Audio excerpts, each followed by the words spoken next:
Hello and welcome. You're tuned into Eye on Africa. I'm Rochelle Ferguson-Biahi. These are the top stories.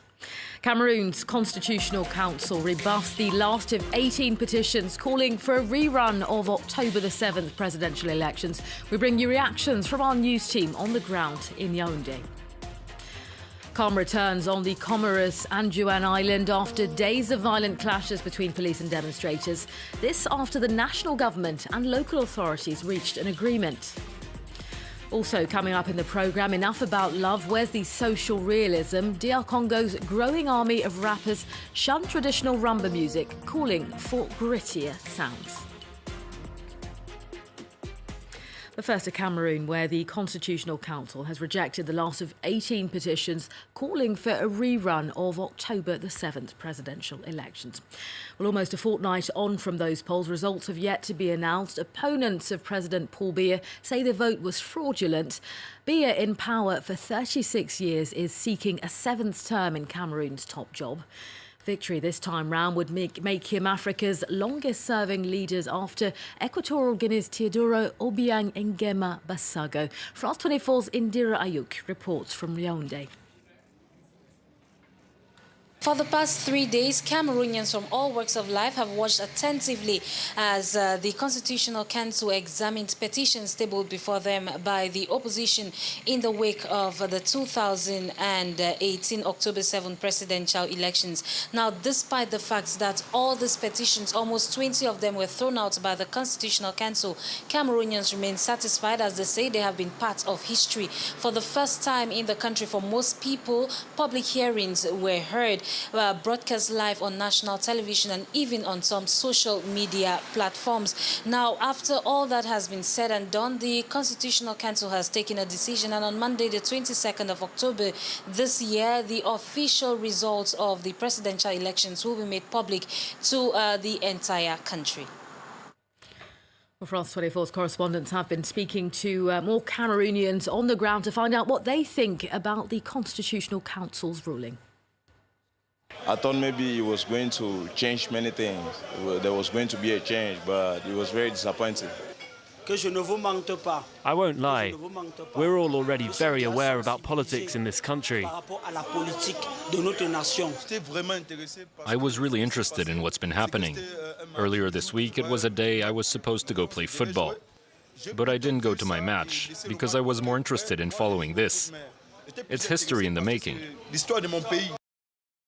Next, violent clashes between police and anti-government demonstrators have ended on Comoros Anjouan Island after the national government and local authorities managed to come to an agreement.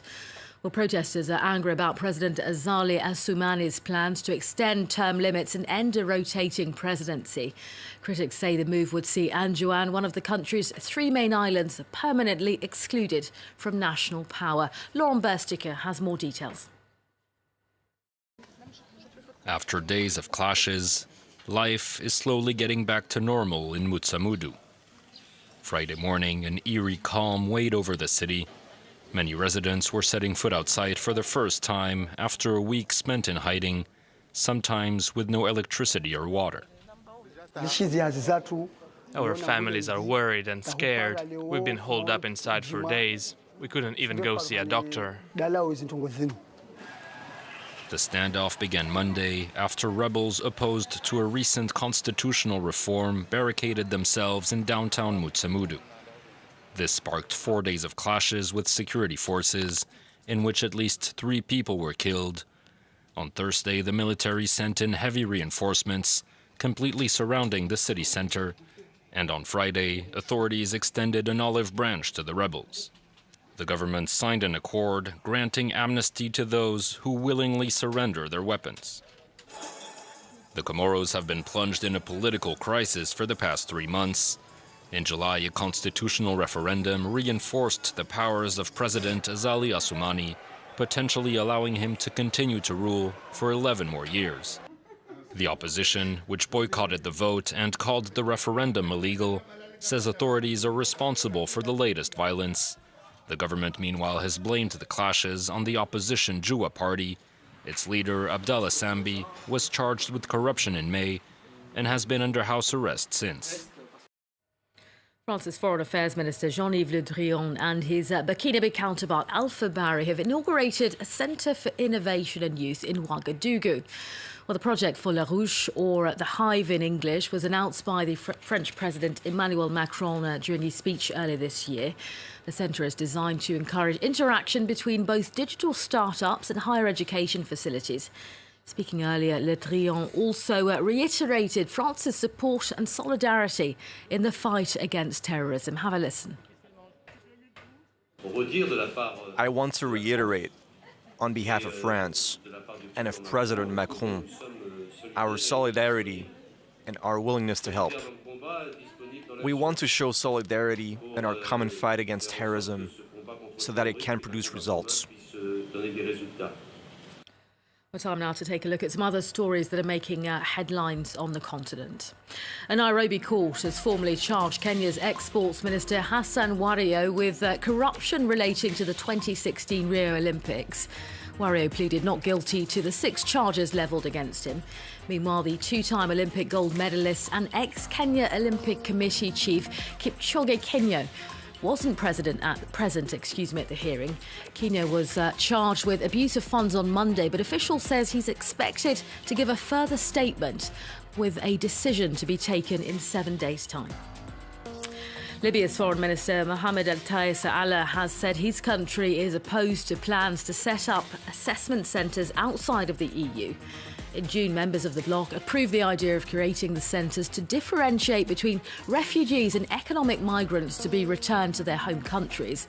In an interview for an Austrian paper, Siala said some 30,000 illegal migrants are already being held in Libyan detention centres. He added that Tripoli was now working with its southern neighbours to reinforce their common borders. And authorities in Burundi have accused a prominent opposition MP of planning to assassinate President Pierre Nkurunziza and some other top officials.